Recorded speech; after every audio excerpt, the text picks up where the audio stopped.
It is our traditions, ceremonies, and rituals. Each small detail carries a deep layer of our ancestors' wisdom. It is our pride, our treasure, our national encyclopedia. Let's turn the pages of this encyclopedia together.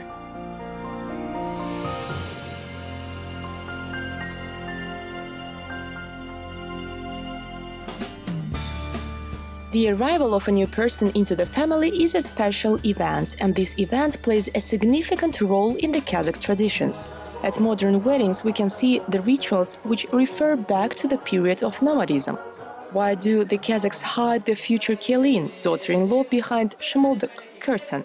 What role do oil and fire play in the ritual of becoming a member of a new family? And why is the wedding always accompanied by the song Betashar? Answers to this and other questions can provide with a better understanding of the history of development and culture of the Kazakh people. In the recent past, the Kazakh engagement and marriage were accompanied by a series of rituals which could last several years. The first part of the marriage ceremony started in the Aul, village of the bride. The ceremony of her farewell to relatives was also held in that Aul. Then the festive caravan moved to the groom's Aul, where the wedding celebration was completed.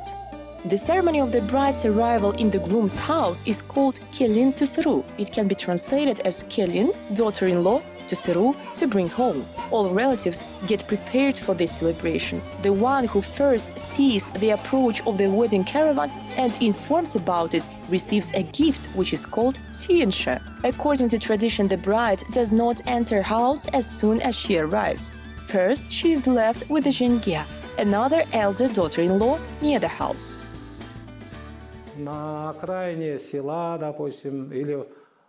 So, when the groom's family, together with the bride, leaves the bride's aul, they put the curtain. It is a special curtain which is hung to hide the bride's face. The lady is the bride, but she is not wife yet. It is very beautiful curtain. The bride is hidden behind this curtain and brought to the groom's home. After arriving home, she sits in the separate room. If people want to see her, they come into this room. Mostly women come to see, is she beautiful or not, is she tall or short? Everyone is interested in her and wants to know what is she like.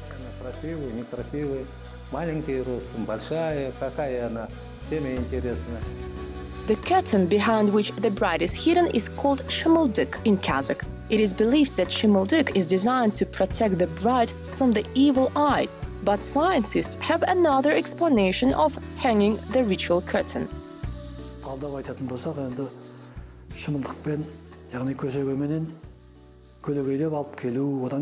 All these actions are sacred. Why it is needed to perform such rituals? In fact, the groom's family, by opening shimoldik, let's say, let the bride enter their life. She is a representative of another tribe. She is from another family, from another place. And this same action means her rebirth as a member of this new family, our will society.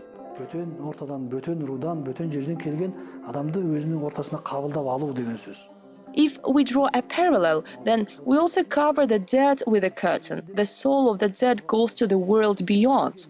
So when the bride is hidden beyond shimoldik, and the fact that her face is covered with headscarf during the ritual Betashar, all these rituals signify a rebirth, transition of the bride to another status. She is a new person.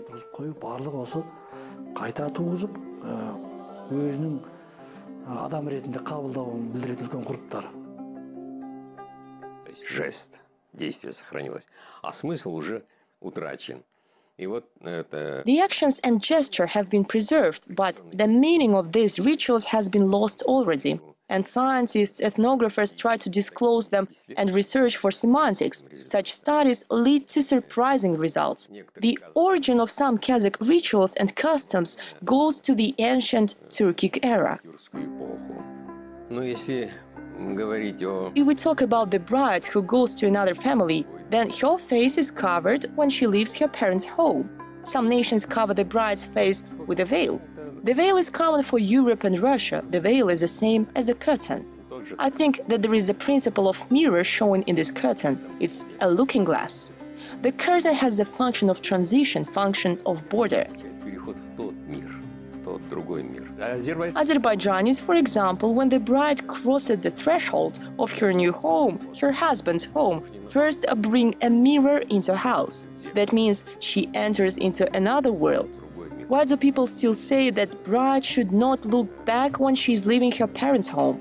Не надо оглядываться, когда увозят. Because that world of her childhood, world of her father, does not exist figuratively, and it's impossible to look back because it's past. Невозможно, нельзя смотреть назад, потому что это прошлое. The bride comes to a new home, a new family. She becomes kelin, that is, daughter-in-law, and a new life starts. Другого рода, другого человека. То есть начинается новая жизнь. For nomads, the threshold was always endowed with a sacred meaning. It was believed that the threshold symbolized the border between the external and human world, and it was prohibited to step or stand on it.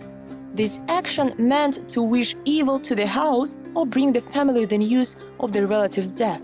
Before entering the house, the future kelin had to touch the door lintel with her forehead. The door is a gate from one world to another. Then she had to step over the threshold with her right foot and bow 3 times to her father-in-law.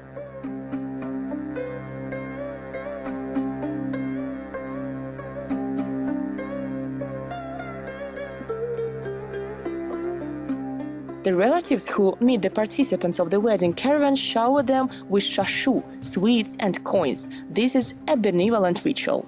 After all guests have gathered, the bride wears beautiful national clothes and stands in front of all with covered face. And the main ritual, Betashar, begins, opening the bride's face.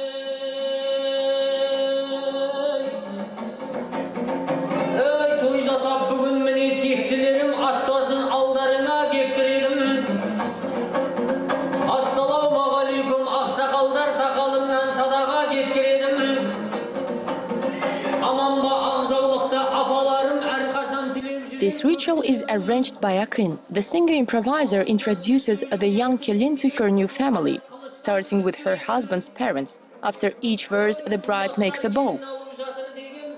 In response, her husband's relatives give kurumdik, money to look at the bride. Akin says words of edification and advice how to behave in the new family.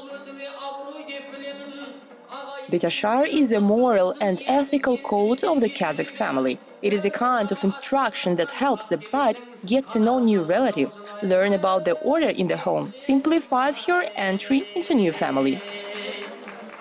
At the end of the ritual, the singer opens the bride's face with dombra.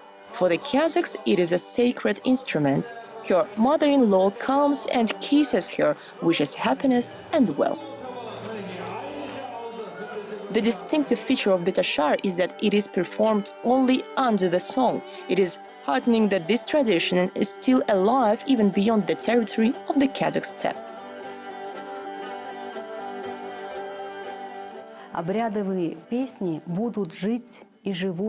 The ritual songs are alive now and will be alive while the Kazakh nation lives. This means that wherever the Kazakh nation is, maybe in Europe or in Iran or in Uzbekistan, Pakistan, Afghanistan, the Kazakhs perform this ritual. And the meaning of the song Betashar, for example, is the same in our country, in different regions of our country, and among the Kazakhs who do not live in Kazakhstan.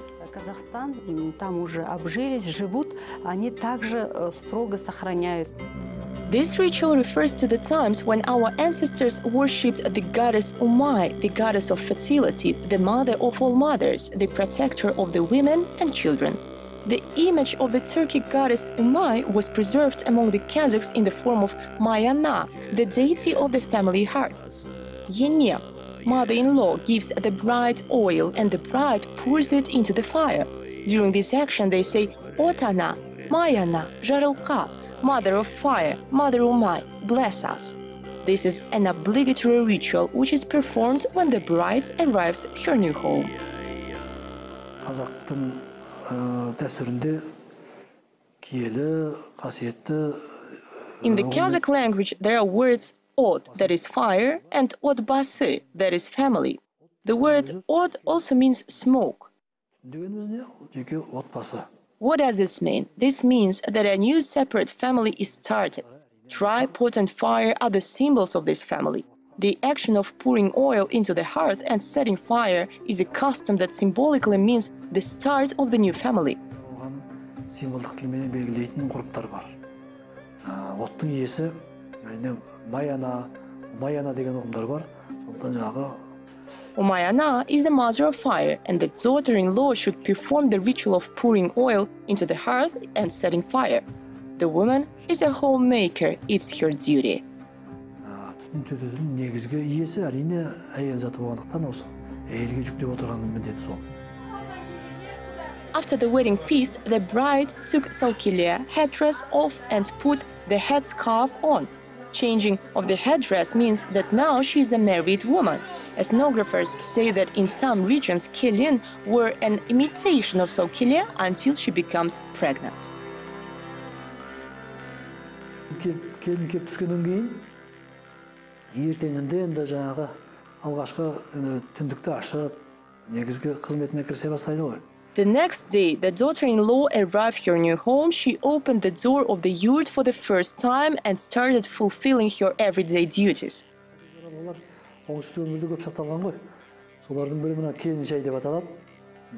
This is still followed in the southern regions, where many beliefs and customs are still strong. One of these customs is called kelin shai, tea served by kelin.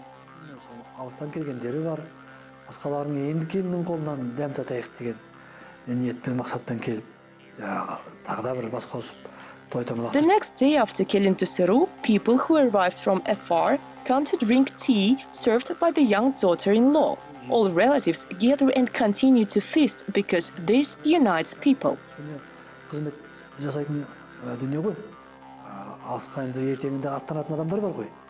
On the other hand, there are guests who need to leave the next day after the toy, so kelin shai is a good sign, a kind of ritual dastarkhan. Usually elder people, mostly women, come to drink tea. After the ritual of drinking tea, they, let's say, appraise the ability of new mistress to prepare tea. They express their gratitude, give gifts, jewelry, sometimes money. This is a kind of blessing.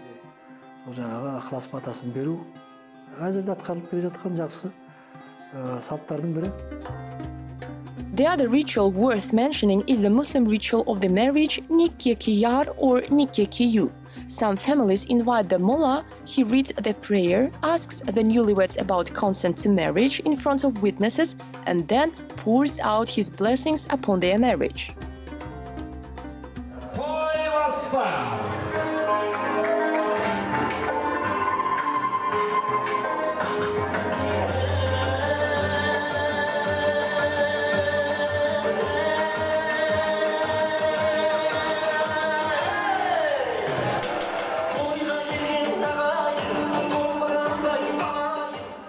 At the end of the Kazakh wedding, the ritual Toy Bastar is performed. It is a ritual of gift-giving. In some regions, people sing the ritual song, which is also called Toy Bastar.